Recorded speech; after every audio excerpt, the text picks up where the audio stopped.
ఆదియోగి. ఆదియోగి అని పేరు వినంగానే మనసు చాలా ప్రశాంతంగా ఉంది కదండి. అవునండి, నిజమే. అలాంటి ఈ టెంపుల్కి మేము ఇవాళ వెళ్ళబోతున్నాము. ఇది బెంగళూరు నుంచి చిక్బల్లాపూర్ రూట్లో ఉంటుందండి. బెంగళూరు నుంచి 70 కిలోమీటర్స్ ఉంటుంది. మేమైతే బెంగళూరు నుంచి వెళ్తున్నాము. ఆంధ్రప్రదేశ్ నుంచి ఈ టెంపుల్కి ఎలా రావాలో, ఏ టైంలో వస్తే బాగుంటుందో మా అనుభవాలు నేను మీకు ఈ వీడియో ద్వారా ఎక్స్ప్లెయిన్ చేయబోతున్నాను.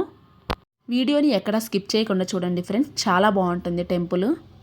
మీరు డైరెక్ట్గా బెంగళూరు నుంచి చిక్బల్లాపూర్కైనా రావచ్చు, లేదంటే ఆంధ్రప్రదేశ్లోని హిందూపూర్ ఉంది కదా, హిందూపూర్ నుంచి డైరెక్ట్గా చిక్బల్లాపూర్కి రావచ్చు.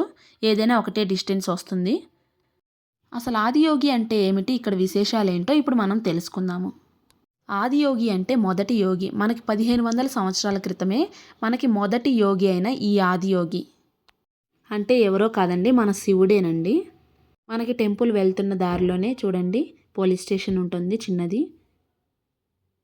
ఇక్కడ పార్కింగ్ అయితే మనం అమౌంట్ పే చేయాలండి. బైక్ పార్కింగ్ అయితే 20 రూపీస్ ఉంటుంది, కార్ పార్కింగ్ 50 రూపీస్ ఉంటుంది.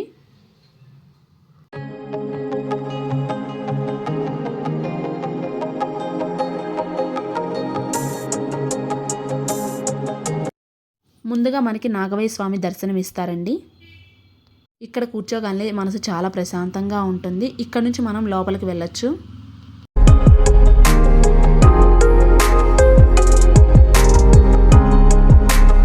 లోపల స్వామివారు మనకి ఇలా దర్శనమిస్తారండి.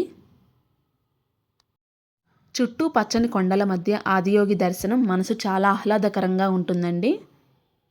ఇక్కడ స్వామివారి విగ్రహం ఎత్తు 112 అడుగులు ఉంటుంది. ఎందుకంటే ఒక వ్యక్తి శ్రేయస్సును సాధించి అంతిమ స్వభావాలను గ్రహించడానికి ఆ స్వామి 112 మార్గాలని అందరికీ చెప్పారంట. ఆ 112 మార్గాలకి ప్రతీకగానే మనకి ఈ విగ్రహాన్ని 112 అడుగులు పెట్టారంట. స్వామి చుట్టూ త్రిశూలాలతో కట్టబడిన కంచిలాగా ఉంటుందండి.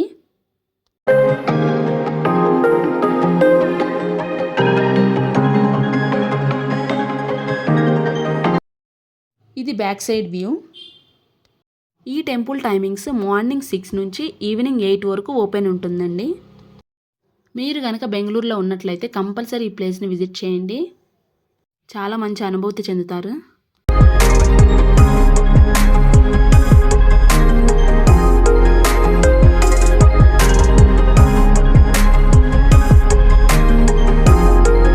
స్వామివారికి ముందే యోగేశ్వర లింగం అని చిన్న టెంపుల్ ఉందండి. ఇది సద్గురు గారిచే ప్రతిష్ఠింపబడిందంట. లోపలికైతే వీడియో ప్రవేశం లేదండి. సో నేనైతే మీకు ఇమేజ్ ద్వారా నేను మీకు చూపించబోతున్నాను లోపల యోగేశ్వర లింగం ఎలా దర్శనమిస్తుందో.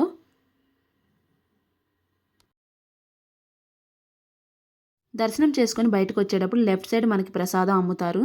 ఈ ప్రసాదం ఏంటో కాదండి, నువ్వులుండ. చాలా టేస్టీగా ఉంది. ఒక లడ్డు వచ్చేసరికి 20 రూపీస్ ఉంటుంది. ఈ టెంపుల్ ప్రాంగణంలోనే స్వామివారికి సంబంధించిన వస్తువులు విక్రయించే వివిధ షాపులు ఉన్నాయండి. మహాశివరాత్రి రోజు స్వామి సద్గురు గారిచే ఇక్కడ బ్రహ్మాండంగా ఉత్సవాలు జరుగుతాయంట. మీకు వీలైతే మహాశివరాత్రి రోజు ఈ టెంపుల్ విజిట్ చేయడానికి ట్రై చేయండి. పక్కనే చిన్న హోటల్ ఉందండి. ఇది ఓన్లీ వెజిటేరియన్ హోటల్. కాస్ట్ అయితే ఎక్కువగానే ఉంది. నార్మల్ దోశ బెంగళూరులో 75 ఉంటే అక్కడ 120 రూపీస్ ఉంటుంది. ఈ టెంపుల్లో జరిగే ఒక ప్రత్యేకమైన ఘట్టం ఏంటంటే అది ఈవినింగ్ లేజర్ షో అండి. ఇది ఈవినింగ్ 7 తర్వాత స్టార్ట్ అవుతుంది. 7 నుంచి 15 to 20 మినిట్స్ ఉంటుంది. ఇది చాలా అద్భుతంగా ఉంటుందండి. అది నెక్స్ట్ వీడియోలో అప్లోడ్ చేయబోతున్నాను ఫ్రెండ్స్. ఓకేనా? Thank you.